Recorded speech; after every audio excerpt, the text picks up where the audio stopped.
पाकिस्तान के प्रधानमंत्री शहबाज शरीफ का बड़ा बयान। उन्होंने ये कहा है कि 5 जगहों पर पाकिस्तान पर अटैक हुआ है और पाकिस्तान इसका जवाब देगा। इंडिया ने पाकिस्तान पर कोई छोटा मोटा हमला नहीं किया, बल्कि इंडिया ने पाकिस्तान पर बहुत बड़ा हमला कर दिया है। और इसमें भारत की तरफ से पाकिस्तान की 9 साइट्स पर 9 ऐसी जगह हैं जहां पर हमला किया है। यानी इंडिया ने पाकिस्तान के अंदर 9 प्लेसेस को टारगेट किया है, हिट किया है। भारत का ये हमला अब से कुछ घंटे पहले शुरू हुआ आधी रात के वक्त, और इस हमले में अभी तक पाकिस्तान के अंदर उन जगहों पर बहुत ज्यादा तबाही आ चुकी है जहां पर ये स्ट्राइक्स की गई हैं, क्योंकि भारत की तरफ से ये एयर स्ट्राइक्स हैं। ऑपरेशन सिंदूर को लॉन्च कर दिया।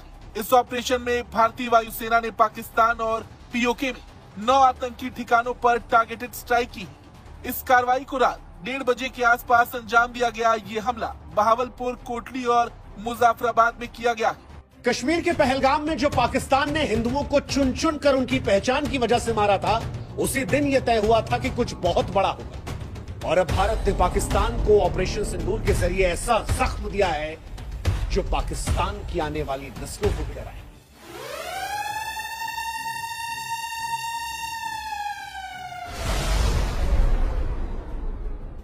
भारत ने 7 मई 2025 को ऑपरेशन सिंदूर के जरिए पाकिस्तान के 9 अलग अलग ठिकानों में ऐसी आग बरसाई जिसने पाकिस्तान के आतंकवादी ठिकानों को राख कर दिया। तो एक तरह से पाकिस्तान, आपको मालूम था 3 बजे तक उनके सारे एयरक्राफ्ट एयरबोर्न थे। सडनली ऐसे क्या हुआ कि सब लोग अपने बेस पे चले गए। अचानक ऐसा क्या हुआ कि सब लोग सारे प्लेन्स गायब हो गए। आपको जैसे आपने देखा कि जैसे JF-17 को मारा है, तो चीन ने भी एक तरह से पाकिस्तान को लताड़ लगाई होगी कि आपके कारण हमारा एक एयरक्राफ्ट मारा गया। और इस एयरक्राफ्ट की हम एक्सपोर्ट की डीलिंग की बात कर रहे हैं बहुत सारी कंट्रीज के साथ। और इसके अंदर ये देखिए सर, आपको ये समझना पड़ेगा कि पाकिस्तान के पास जो एयरक्राफ्ट है उसको अमेरिका और चाइना से मिलेगा, तो दोनों की परमिशन लेनी जरूरी है उससे पहले वो कुछ करे। तो कहीं ना कहीं उसको लताड़ मिली होगी, तो सारे एयरक्राफ्ट उसने अपने बेसिस पे डाल दिए। और आप जैसे बताया हाफिज सईद जिंदा है, बट मेरा मानना ये है कि हमारे अननोन गनमैन, कुछ काम हमारे अननोन गनमैन भी कर सकते हैं। तो उसका वो कितने दिनों तक हाफिज रहेगा वो देखने की बात है। वो कह रहे हैं कि एक एक इंच की हिफाजत करेंगे हम, अपने हलफ है हमारा, जो हमने हलफ लिया हुआ है अपनी कौम के साथ, उसकी हिफाजत करेंगे। जो प्राइम मिनिस्टर ऑफ पाकिस्तान है उसने सिक्योरिटी काउंसिल का इजलास बुला लिया है। कौमी सलामती कमेटी का इजलास तलब कर लिया गया है प्राइम मिनिस्टर शहबाज शरीफ ने। और उन्होंने जो अता ताड़न है, उन्होंने कहा है कि भारत की तरफ से ये जो बुज़दिलाना हमला किया गया है, इसके ऊपर हमने इमरजेंसी मीटिंग कॉल कर ली है सिक्योरिटी काउंसिल की। सिक्योरिटी काउंसिल ये वो वाली सिक्योरिटी काउंसिल नहीं है, ये जो अपनी कौमी सलामती कमेटी यानी कि मुल्क के अंदर की कौमी सलामती कमेटी है, उसका इजलास बुलाया गया। अब इसके अंदर मेरा एक और सवाल है सर, मेरा सवाल ये है कि आपने नेशनल सिक्योरिटी काउंसिल का इजलास बुलाया, यानी यूनाइटेड नेशंस सिक्योरिटी काउंसिल का हंगामी इजलास, इमरजेंसी मीटिंग पाकिस्तान ने कॉल की, वो हुई, उसका कोई फायदा हुआ आपको? तो मुल्क के अंदर जो आप सिक्योरिटी मीटिंग करें उसका क्या फायदा होना? जब आपने पूरी दुनिया को कहा कि देखो ये हमारे साथ क्या होने जा रहा है, भारत हमला करने लगा है, तो नेशनल सिक्योरिटी काउंसिल का, क्योंकि परमानेंट मेंबर हैं आप, और तो कंट्री से कहकर, उसमें ग्रीस से भी कहा था, कहकर आपने इजलास बुलवाया, अपनी एक वो दिखाई कि हाँ ठीक है हम करते हैं। तो दोस्तों, जैसा आपने देखा पाकिस्तान में जो अटैक हुआ है उसके बाद अब भारत से कोई प्रूफ नहीं मांगने वाला। इस बार जो अटैक हुआ है उसके बाद पाकिस्तानी स्वयं प्रूफ दे रहे हैं क्या हुआ है। लार्ज स्केल अटैक है, आपने देख ही लिया होगा वीडियो में।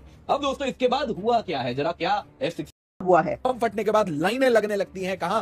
हॉस्पिटल के सामने। इंजुरीज हैं, पैनिक इन बहावलपुर। अब बहावलपुर क्यों इतना इंपॉर्टेंट है? पाकिस्तान ऑक्यूपाइड कश्मीर, बहावलपुर पे जो हिट हुआ है, आप सीधे ये जैश ए मोहम्मद लश्कर तोयबा के हेडक्वार्टर्स को हिट करने की कोशिश है। और इस हिट से आपको एक चीज बिल्कुल क्लियरली समझ आ जाएगा कि अगर आप इससे एक लेवल ऊपर जाएंगे तो टेरर जो स्पॉन्सरर्स हैं उनके ऊपर सीधा सीधा हिट किया जाएगा। मतलब number 1 army, game has just begun. खून का बदला खून, absolutely. Sunrise in Pakistan. Well, look, so far the only details that we're getting here in India are actually from the Indian government, and what they're saying is that they have hit 9 targets in Pakistan. They're saying that these targets were in fact militant targets. के अलावा बड़ी खबर ये आ रही है, इतना दहशत है पाकिस्तान में, इतनी घबराहट है पाकिस्तान में। कराची एयरपोर्ट पर भगदड़ मचा हुआ है, इस वक्त भगदड़ मची है कराची एयरपोर्ट पर। लोग, फ्लाइट सारी कैंसिल हो गई है। कराची, रावलपिंडी, लाहौर, लोग भाग रहे हैं। जो चाहते थे हम लोग कि मोदी जी जवाब दे पाकिस्तान को, वो शुरू हो गया। और ये क्या ऑपरेशन किया कल रात को। अब ऑपरेशन भी क्या किया है, नाम भी देखिए आप क्या रखा है, ऑपरेशन सिंदूर। देखिए, पहलगाम में जो टेररिस्ट अटैक हुआ था वहां पर धर्म पूछ कर लोगों को मारा गया था और स्पेसिफिकली फैमिली के मेल को मारा गया था। यानी कि हिंदू ट्रेडिशन के हिसाब से वहां पर मौजूद लेडीज के सिंदूर को मिटाया गया था। यही कारण था कि इस रिवेंज स्ट्राइक को ऑपरेशन सिंदूर कहा गया था। भारत ने मिसाइल्स फायर कर दिए हैं पाकिस्तान के ऊपर और पाकिस्तान के जो है 3 ठिकानों को निशाना बनाया है भारत ने रात में। और बड़ी खबर ये आ रही है, सबसे बड़ी खबर जो इस टाइम आ रही है वो ये है कि अजहर मसूद के जो है वो मरने की खबरें इस टाइम आ रही है, क्योंकि बहावलपुर जहां पर बताया जाता है कि अजहर मसूद का ठिकाना था, जैश का ठिकाना था, वहां पर भारत के मिसाइल ने वहां पर तबाही मचा दी है। मस्जिदों से ऐलान किया जा रहा है। रावलपिंडी की एक मस्जिद की तस्वीर आई है जिसमें सुबह के अजान से पहले अब ये कहा जा रहा है कि अजान मस्जिद में नहीं पढ़ो, घर में रहकर पढ़ो। जो जहां अगर कहीं कोई ठिकाना है तो अंदर छिप जाओ। इतना खौफ है कि पता नहीं किस तरह से हम इंतजार कर रहे थे कि भारत अपनी वेंजेंस कब लेगा, अपना बदला कब लेगा। निहत्थे सिविलियंस के कपड़े उतार के, उनके बीवी बच्चों के सामने उनका धर्म पूछ के निर्ममता से इस टेररिस्ट नंबर 1 आर्मी और इस नंबर 1 कंट्री से आए हुए लोगों ने निहत्थे लोगों को मारा। दोस्तों, भारत ने शिकार करना शुरू कर दिया है। भारत ने लॉन्च कर दिया है ऑपरेशन सिंदूर। और ऑपरेशन सिंदूर मैं आपको पहले ही बता रहा हूं, ये सिर्फ एक ट्रेलर बन जाएगा अगर नंबर 1 आर्मी ने कोई भी अब नाकाब साजिश की, कोई भी प्लानिंग की कि भाई अब छड़ दौड़ेंगे। क्योंकि दोस्तों यहां पे मैसेज बहुत क्लियर है, किया गया है। तो दोस्तों, भारत की तरफ से शुरुआत हो चुकी है ऑपरेशन सिंदूर की, कंफर्म हो चुका है, सभी ने बोल दिया है। पीएम मोदी की तरफ से, योगी आदित्यनाथ की तरफ से, इंडियन आर्मी की तरफ से भी यहां पर स्टेटमेंट आ चुकी है कि रात को जाकर पाकिस्तान के अंदर ताबड़तोड़ हमले किए गए हैं। ऑपरेशन सिंदूर जो है बहुत ही ज्यादा कामयाब रहा। 9 ठिकानों के ऊपर लगातार जो है यहां पर हमले किए गए हैं। पाकिस्तान की तरफ से पूरा झूठ फैलाने की कोशिश की जा रही है। पाकिस्तान लगातार कह रहा है कि भैया हमने तो आपके भी प्लेन गिरा दिए, हमने तो आपके भी उधर मतलब कर दिया है हमला, लेकिन ऐसा हुआ नहीं है। अभी तक कोई पता नहीं चल पा रहा है, क्योंकि रातों रात ही अटैक किया गया है ऑपरेशन सिंदूर। इंडिया में तैयारी हो रही थी मॉक ड्रिल की, लेकिन जो है out of syllabus Modi ji ने जाकर जो है सीधा ऑपरेशन सिंदूर यहां पर लॉन्च कर दिया। तीनों, Indian army, Indian air force, Indian navy, तीनों की तरफ से बहुत ही जबरदस्त कार्रवाई की गई है। प्रूफ सामने से आ रहा है, हमें प्रूफ देने की जरूरत भी नहीं हो रही। पाकिस्तानी स्वयं प्रूफ दे रहे हैं कि भाईजान रात में सूरज दिख गया, ये क्या हो गया। जी हाँ दोस्तों, आपके साथ मैं काफी वीडियोस भी शेयर करने वाला हूं जिसमें आप देखेंगे किस प्रकार का मैसिव डिवास्टेशन हुआ है। दोस्तों इतना ही नहीं, यहाँ पे कुछ रिपोर्ट्स आने शुरू हो रहे हैं अगर आप देखें तो, जिसके द्वारा ये कहा जा रहा है कि F-16 भी पाकिस्तान का हमारे कुछ LOC के पास में एयर डिफेंस यूनिट ने मार गिराया है। अब दोस्तों देखिए, इस प्रकार के रिपोर्ट्स आने शुरू हो गए हैं। एक वीडियो भी है मेरे पास सोशल मीडिया में जो चल रही है, वो भी आपको मैं दिखाऊंगा। दोस्तों एक चीज तो तय है, पाकिस्तान ने कह दिया है जस्टिस हैज बीन सर्व्ड। क्योंकि ये एक बड़ी ही इस वक्त क्रूशियल सिचुएशन शुरू हो चुकी है। हम जानते हैं कि भारत ने ये कहा था कि वो हमला करेगा, लेकिन ये सोचा जा रहा था कि हमला अभी कुछ दिन लगेंगे।